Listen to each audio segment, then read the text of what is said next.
Hello and welcome दोस्तों, स्वागत है आज की नई वीडियो के अंदर। आज हम बात करेंगे स्विच केस के बारे में।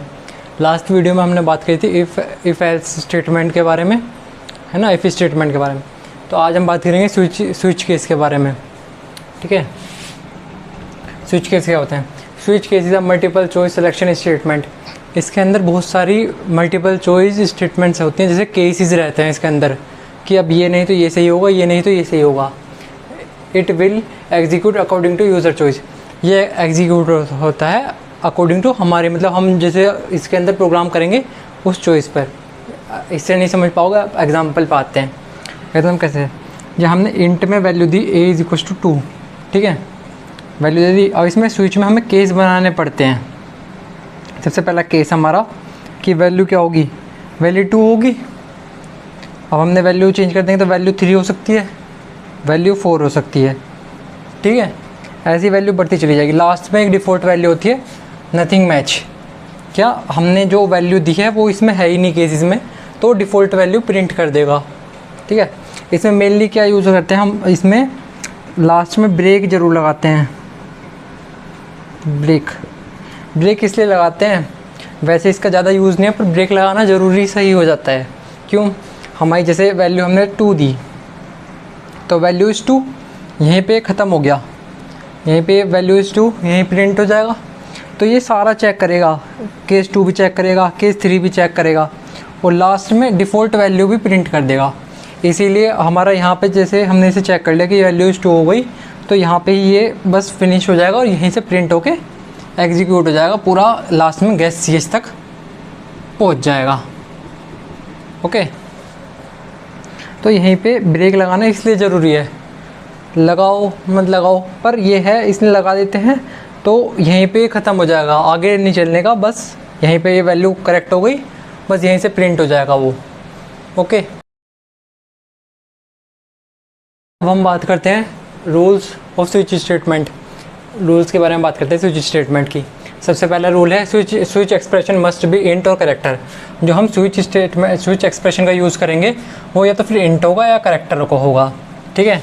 दूसरा, case value must be integer और करेक्टर। इसमें जो केस वैल्यूज़ होंगी वो भी हम इंटीजर या करेक्टर ही यूज़ करेंगे। Okay, case must be inside switch. अब ये देखिए, case must be inside switch. अब देखो, स्विच हमने जैसा अभी लिखा था स्विच, ठीक है, इसके अंदर ही हमने लिखे थे ना केस लिखे थे, केस 1, केस 2, ठीक है।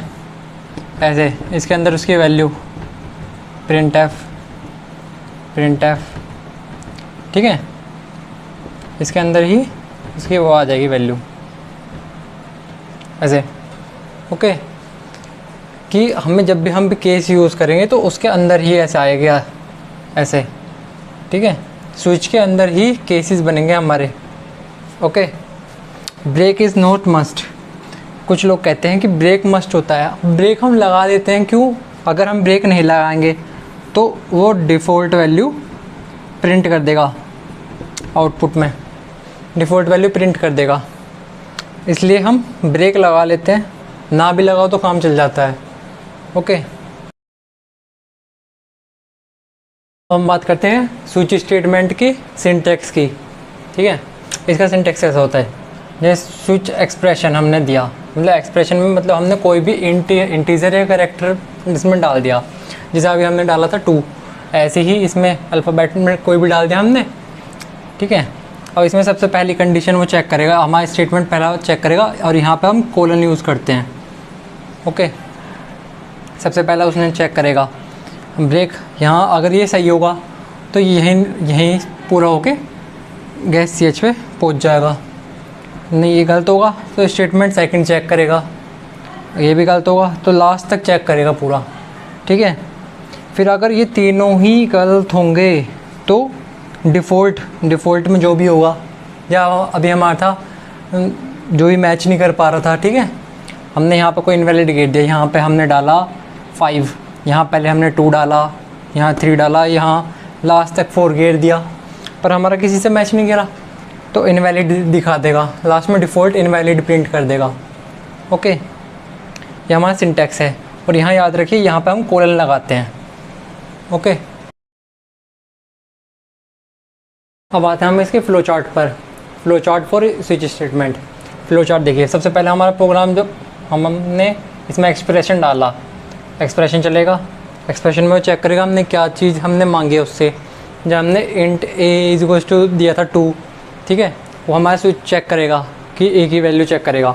सबसे पहले वाले केस में आएगा वैल्यू इज़ ए, जो भी होगी हमने दी होगी वो चेक करेगा, स्टेटमेंट चेक करेगा। अगर वो मैच कर गई, स्टेटमेंट 1 चेक करके ब्रेक करके वहीं से बाहर निकल जाएगा, ठीक है। अगर यहाँ मैच नहीं कर पाई तो सेकंड स्टेटमेंट केस चेक करेगा, स्टेटमेंट चेक होएगा, अगर वैल्यू मैच हुई तो बाहर आ जाएगा, मैच नहीं हुई तो फिर केस चेक करेगा, केस एन में चेक करेगा ऐसे ही। और अगर यहाँ वैल्यू सही मिली तो ये चेक करके बाहर निकल जाएगा, अगर नहीं मिली तो लास्ट में डिफ़ॉल्ट वैल्यू हमने कुछ दे रखी हुई जैसे इनवैलिड, अनमैच्ड, ठीक है, तो हमारा वो प्रिंट करके बाहर निकल जाएगा। ओके, ये इसका फ्लो चार्ट है, flow chart for switch statement. Okay, आज के लिए बस इतना ही, थैंक यू।